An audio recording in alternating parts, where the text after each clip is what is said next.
Fox 61 News at 10 starts now. For the first time, we're hearing from a Connecticut woman who is holding on to hope that her big sister is somewhere out there. Thanks for joining us here on the Fox 61 News at 10. I'm Sarah Sanchez. Her sister and her mom were last seen leaving a store in Hartford nearly 30 years ago. Her mom was found dead in New Jersey 1 year after they went missing, but her sister was never found. Her sister was only 4 years old. And Fox 61's Kay Pattyfoot joins us live in studio. So Kay, why is she sharing her story now? Like, what's the reason behind this? You know, just with the new year coming, she's hoping in this new year in 2026, she's able to find her sister and just something with that. For Alicia Rivera Delgado, another year of knowing what happened to her sister when she was last seen at 4 years old. And now Alicia tells me she's hoping Rosita is still alive. She would be 32 years old now. All these years I've been trying to find her and I haven't got any information. I've been trying to ask one of my family members. They haven't really spoke to me or given me like any answers. October 24th, 1997. That's the last time Alicia Rivera Delgado's older sister, Rosita Camacho, and mom, Rosa Delgado, were seen alive in Hartford.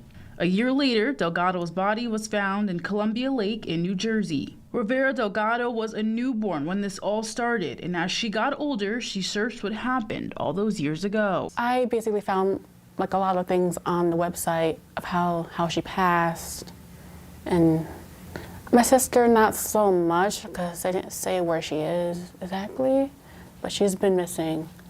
But I know how my mom passed. Her mom was found in the lake, but her head and hands were cut off. She says her family doesn't talk about her sister and mom much, and that bothers her. I want to know about my mom, like what happened. I want to know about my sister, because it's my mom, it's my sister. I wanted to make memories with them, but it's kind of like too late. In 2016, the FBI investigated a home in Cromwell that they believed to be connected to the unsolved murder and missing persons case. Former Hartford police officer Julio Camacho, Rosita's father, was named a prime suspect in the case but was never charged. Hartford police say as of today, the case is still open and there have not been any updates. Rivera Delgado is hoping anyone with any information, no matter how big or small, comes forward about where her sister could be. In studio, Kay Pattyfoot, Fox 61. All right, thank you, Kay. Heart breaks for her. Hopefully she gets some answers soon. We could see some strong wind gusts tomorrow. It may cause some power outages already. Sam, it was windy out there tonight, and that wind was biting. Yeah, and it's going to continue right up through New Year's, basically. We're going to have a cold wind, and the cold winter is back. 25 Winstead, 28 New Hartford now, 27 Goshen, 27 in Warren. And we see we're down in the low and middle 30s across southern half of the state. So you see temperature profile, upper 20s to lower in middle 30s, and they're only going to keep dropping. Here's the winds. Sustained wind speeds now 15 to 25 miles per hour. We already have gusts of 40 miles per hour in New Haven, 46 in Bridgeport. So we're already getting 45 to 50 mile per hour wind gusts, and drop those temperatures by about 10 degrees. Visibility actually went down a little bit. We just had a couple of snow showers. There's live Doppler radar showing some snow showers and snow flurries making it through northern Connecticut. There it is coming in. Look at that right there. So probably coating up the ground in some spots. You could have some more snow flurries around during the overnight hours, but they'll die out. Turning colder, lows by tomorrow morning in the 20s, but that's not the story. It's all about the wind. Windy and cold, 25 to 30. There's your wind gusts, but at least 30 to 40 to possibly 50 miles per hour. Wind chills in the teens. Thus, we have a wind advisory in effect for tomorrow into Wednesday for wind gusts 40 to 50 miles per hour. Coming up, I'll detail your holiday forecast and look ahead into the weekend. Sarah? Thank you, Sam. Governor Ned Lamont has activated the state's severe cold weather protocol from tonight through January 4th, so that's Sunday. This alert lets state agencies know temperatures are going to dip and services for folks who need shelter need to be made available. Anyone needing a safe place is urged to call 211 or visit 211ct.org for locations. Transportation is also provided. We're following a traffic impact alert out of Glastonbury. Police tell us Hebron Avenue is shut down in both directions from Pembroke and Weir because of a crash. The road's only open to people who live in the area. Anyone else will have to find a different way. No word yet on injuries. Waterbury police are investigating a serious crash involving a car that hit a tree. This happened this afternoon on Bunker Hill Avenue and Ardsley Road. Police say the driver is in critical condition. 2 passengers are also in the hospital, but with minor injuries. Anyone with information is asked to contact Waterbury Police or Crime Stoppers. New Haven police say they've arrested 2 people and they're trying to arrest a third in a deadly Halloween shooting. The shooting happened just after 2:30 on the morning, actually, of November 1st near Church and Center Streets. A 21-year-old was killed and several others were hurt. Police say one of the victims, Charles Woodall, got into a fight that led up to that shooting. He has since been arrested along with a boy under the age of 18 who now faces murder charges. Police and city leaders are expected to give us more details come tomorrow. Hartford firefighters battled a basement fire this morning in a multifamily home on Man Street.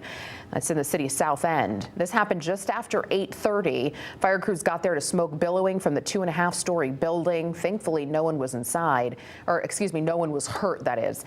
And the Red Cross is helping anyone who is without a home. We're getting a closer look at a vacant building in Hartford that was destroyed by a fire over the weekend. The fire happened on Franklin Avenue. Environmental services say multiple sides of the building collapsed during the fire, as you can see, with one side falling into another building. Thankfully, no one was hurt in this one. Well, police in Hawaii are investigating a possible drowning of a Connecticut man. It happened Friday afternoon. Police say Brian Coppola of Bethlehem was snorkeling with a family member when he showed signs of distress. They say he was unresponsive when he was brought to shore and was taken to the hospital where he was pronounced dead. Police say no foul play is expected, but they're still investigating exactly how he died. We have an update tonight on a deadly fight in Waterbury. Police have made an arrest. Waterbury police say 47-year-old Kendron Barnes has been charged with murder. Officers responded to an apartment building on Saturday and found 2 men with cuts. Both were taken to the hospital. One of the victims died from his injuries. Police say Barnes has an extensive history of violence in Connecticut that dates back to '95. He's been arrested dozens of times, they say. Barnes is being held on a $2.5 million bond. Right now, police are still searching for a driver after a deadly hit and run. This is also in Waterbury. Police say Sabrina Starkey was hit and left in the road last night on Reedville Drive. The driver took off before help even got there. Starkey died at the hospital. Investigators are asking anyone who may have seen or heard anything to come forward. Today, crews were back at Thomaston Avenue, which is the source of one of Waterbury's largest infrastructure failures. The water main break that caused some families and businesses to go without water for 4 days is still being worked on. But water has since been restored to the area. Fox 61's Jamal Johnson shares what further work is still needed and when people can expect roads to be back open again. The repairs being done on Thomaston Avenue aren't just a temporary fix. Officials say the work being done lessens the risk of future water main breaks and makes it so that when breaks do happen, the impact is on a smaller scale. It's business as usual again for crews in Waterbury as they continue patching up what officials are calling one of the worst water main breaks in the city's history.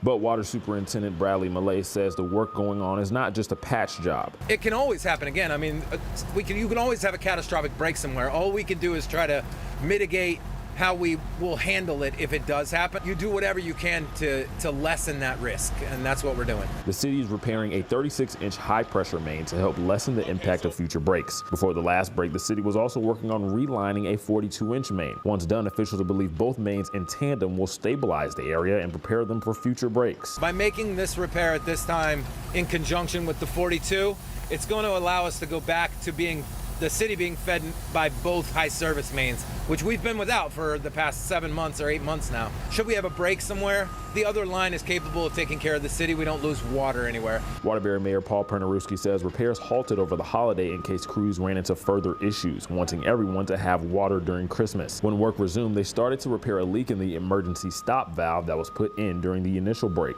It bent a little bit at the bottom and water was getting through. It was working, but water was getting through, which was still filling the hole in order to start doing the repairs, we had to get the water to stop flowing into that hole. Last night, we were able to do that. As crews continue repairs, Thomaston Avenue remains closed, forcing people to find other ways to get home or to work. The businesses have been open throughout all of this. It's just been a little bit difficult. I think people have been acclimated to coming the other way. But, you know, these are the pains that are necessary to make the improvements that are necessary. Officials say the city ends up with at least 30 to 40 main breaks a year. Some of them are bigger than others, but they don't want breaks on this scale to be a common occurrence. Nobody wants to live through this again. It's important that we're all on the same page, and I think we are. You know, this stuff has to be repaired, has to be gotten out of the ground, and it needs to be replaced and brought up to at least, you know, a more modern standard in the ground that allows us to prevent people from having loss of water. The expected completion timeline for the repairs is 10 to 12 days. That's when drivers can expect Thomaston Avenue to be back open again. But for now in Waterbury, Jamel Johnson, Fox 61. Like almost every year at this time, the flu is spreading across Connecticut. Like almost every year, every year at this time, we see the flu start to go up. Those flu numbers, and health officials say Christmas gatherings likely have helped the virus spread even faster. As we know, the CDC data shows that flu cases are up nearly 15% from the previous week, with Connecticut now listed at a high level of flu activity, just one step below the highest level, which is very high or widespread. Health leaders say the virus started circulating early this season. Cases rising as early as November. Doctors point to a highly transmissible strain and lower vaccination rates, which, with emergency rooms, especially pediatric units, seeing more patients. And even though this year's flu shot isn't a great match for one of the newer main strains that's circulating right now, health officials say it could still reduce the risk of serious illness. You can still get a flu case, but you're not going to be as sick because you still have those antibodies causing, to help protect you from a more severe infection. Of course, flu infections can vary from mild to severe and can really knock you off your feet for a few days with a fever, body aches, and extreme fatigue. My 6-year-old had it. It was pretty rough for her. Doctors have been stressing hand washing to help prevent getting sick and staying home if you do get sick.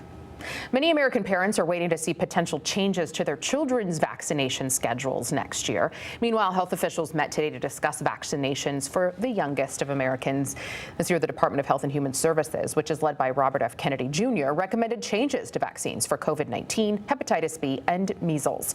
HHS will reportedly revamp the entire childhood vaccine schedule in the new year to align America's policy with other countries' policies, like Denmark, which would mean fewer shots overall. But today, the Advisory Committee on Childhood Vaccines met with CDC officials to emphasize the importance of immunizations for children. Last basically 30-year period from 1994 to 2023, which CDC estimated that vaccination of children born during that time prevented more than 500 million illnesses, avoided more than 1 million deaths. The final announcement on the new schedule is expected in the new year.